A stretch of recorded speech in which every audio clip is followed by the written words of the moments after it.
Evening, everyone. I hope you're well. A very warm welcome to this second Saudi Cup press conference of today to launch the Saudi Cup 2023, which is just a little over 2 weeks away. Saturday, 25th of February. We will all be there at King Abdulaziz racetrack in the heart of Riyadh. And of course, $20 million, you know by now. It makes this the world's richest horse race for the fourth consecutive year. Not only that, though, across the 2 days, $31.5 million on offer, making it the world's richest racing festival. International Jockeys Challenge on Friday, and then all the big races on Saturday. A little bit later on during the course of this press conference, I will be talking to trainers who have runners, or representatives of trainers who have runners in some of the big sprint races, more of which in a few moments' time. But we're going to start with the big race itself and the horse that is bidding to go one better than his excellent performance in it last year, subsequent to which he won the Dubai World Cup. He won on his comeback recently at Santa Anita on Boxing Day when he was ridden by the man who steered him to World Cup glory and who is now enjoying a purple patch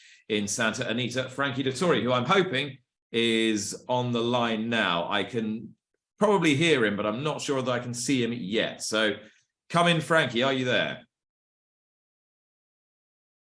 At the moment, I don't have you on a picture or sound, so you might have to unmute and turn the video on, and fingers crossed we'll be good to go. There we are. Not yet. No, there we go. It should be about there. Yeah. And now we see him and we hear him. Pete, thanks very much. How you going? Good. Sorry, you're looking at Simon Callan's kitchen in the background, so I'm staying with him at the moment. Excellent.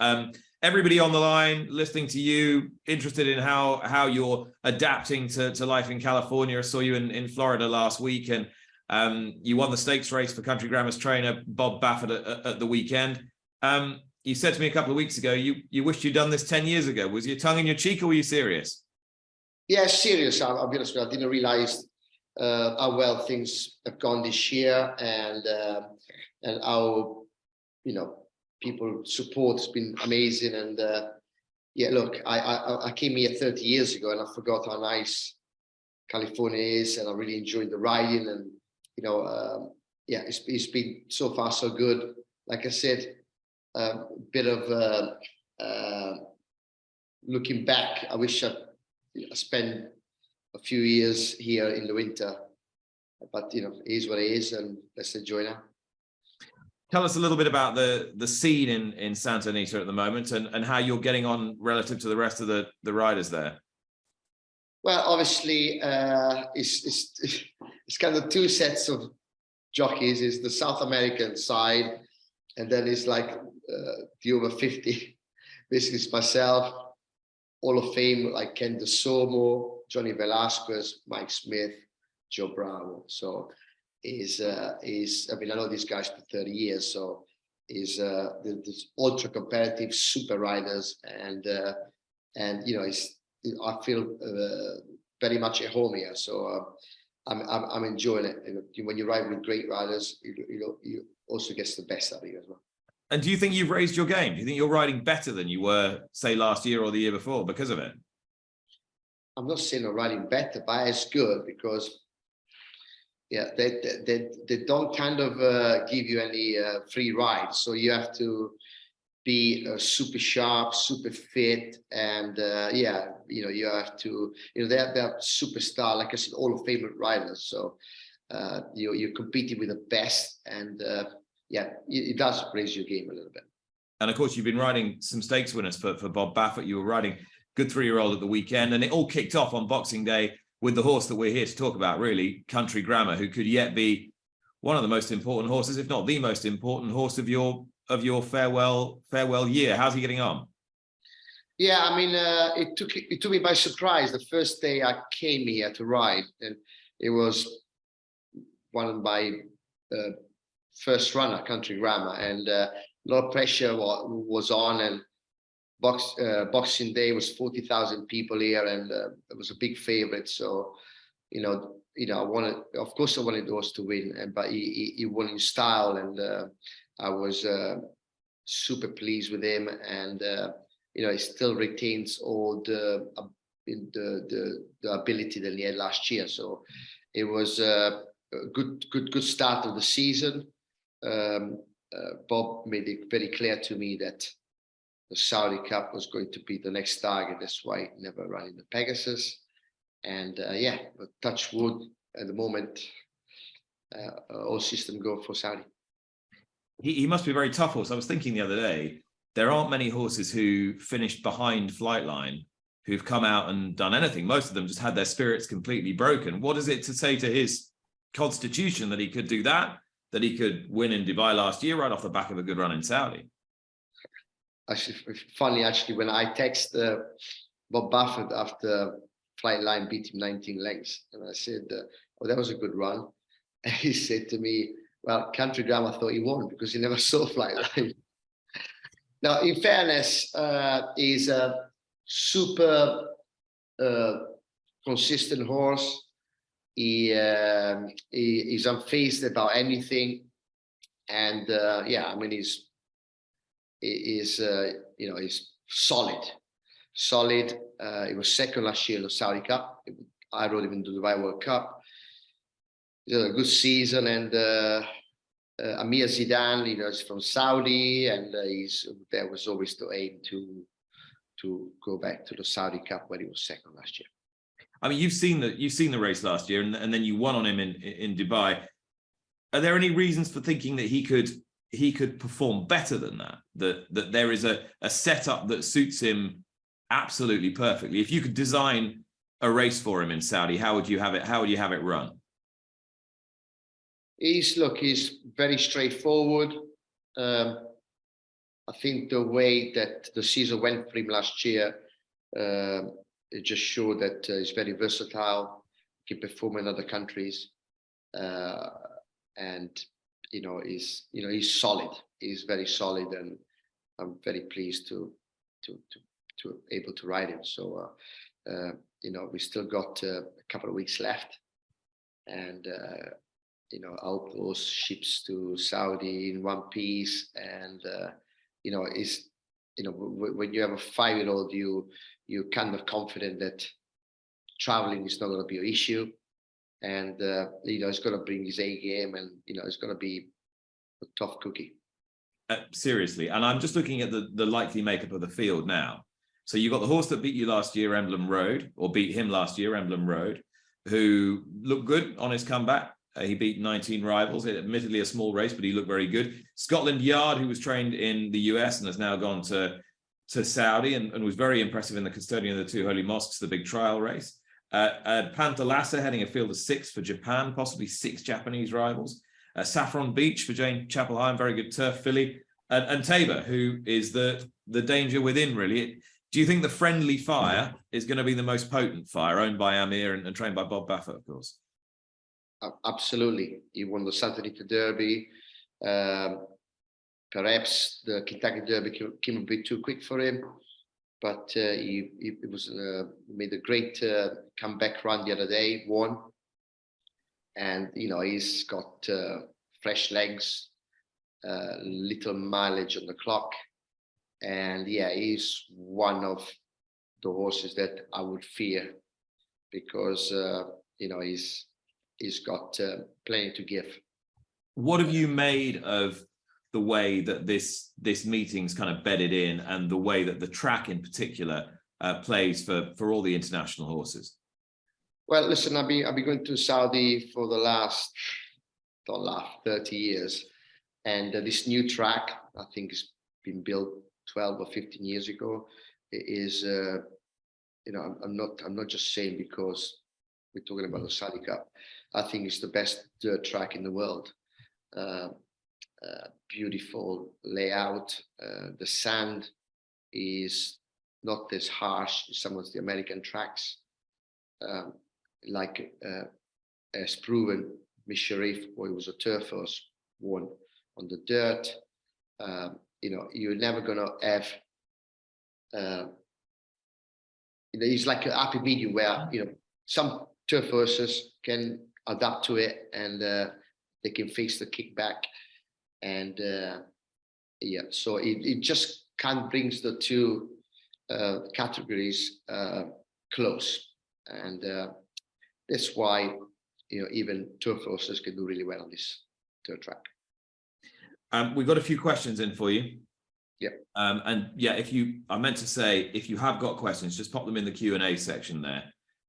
Jamie Salvador Gongora says, did you see any improvement in country grammar from Dubai to Boxing Day? Do you think does he feel any different? Has he come on at all? I would say just as good. Hmm. I mean, I'd be dreaming to say that he's better than when he won the World Cup. The World Cup was an amazing race, but he gave me the same feel as he did in Dubai, and I think he's in the same level at the moment. Okay, this is a slightly more abstract question. You might have to go back in the memory bank a little bit, but they do say as you get older, you can remember stuff better from years ago. So let's test it. Diego says, which victory put a mark in your career as a jockey? The one that told you, okay, I will be good at this. It's a good question, to be fair.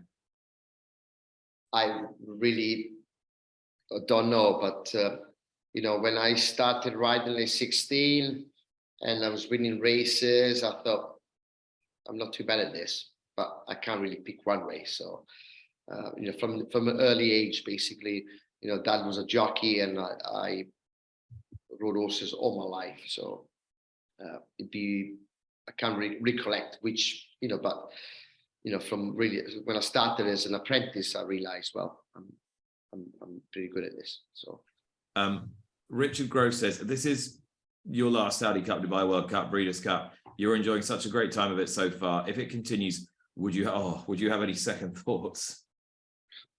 At the moment, no. I said that I will stop at the Breeders' Cup, and that's the plan at the moment. And of course, it's not impossible. It's this horse. Country Grammar. He could be your last. He could be your last ever ride in the Classic. Yeah, exactly. Look, well, I'm not looking that far ahead. I know. At the moment, Nick, I'm looking at the Saudi Cup, and obviously, I think I got one in the sprint for, I think, Bill Mott. I got Trawlerman in the 2 miles, and I'm sure something else will develop. And yeah, look, he's like you said, he has established is one of the main events in the racing calendar. So very much looking forward to it, and also the Jockeys Challenge. It'd be my last chance to ride with some great jockeys from around the world. So it'd be good fun. I was just having a little look actually at the lineup for the Jockeys Challenge. It's pretty good. Joe Moreira, he's pretty much doing what you're doing, isn't he? He's on a bit of a farewell tour. Exactly. Yes. Exactly. I mean, what a super rider he is. Yeah. So it'd be yeah. I'm super excited, and it'd be lots of fun. Caitlin Jones, Yuga Kawada, Chantal Sutherland, male and female teams on the Friday, the 24th of February. Frankie, thank you very much for your time. Oh, hang on, there's one or two more for you. Hang on, I'm not letting you go just yet. Anita Chambers says, does Frankie have any prospects for the Saudi Derby? And do you have any rides on the undercard that you can tell us about? Trawlerman would be one in the staying race, yeah? I think the 2 mile race, yes. And like I said, I think I really want to build Mott in the spring at the moment. And then obviously entries has not come out yet. I'm sure I'll probably pick up another couple. So it's not impossible. We may have Bill Mott coming on. But are you thinking that you're riding Casa Creed in the 1351 or Elite Power in the dirt race? I think it could be Elite Power, I think. Breeders' Cup sprint winner. Yeah. Awesome. Okay. And there's another question about the Jockeys Challenge, but you've just answered that. Simon Millam says, when do you expect your son to be riding in Group 1 races, Rocco? But I think he's more likely to be playing NFL, isn't he? Yeah, Rocco, in COVID, he went into the gym, and he's really turned out to be a pretty robust guy, strong and muscly. So unfortunately, his career is gone somewhere else. And he used to love his riding, but he's way too big and too strong now. All right, Frankie. Thanks so much for your time. Much appreciated. Looking forward to seeing you in Saudi a couple of weeks from now. See you in 2 weeks. All right. Frankie Dettori, who has been riding so successfully in the United States so far this year.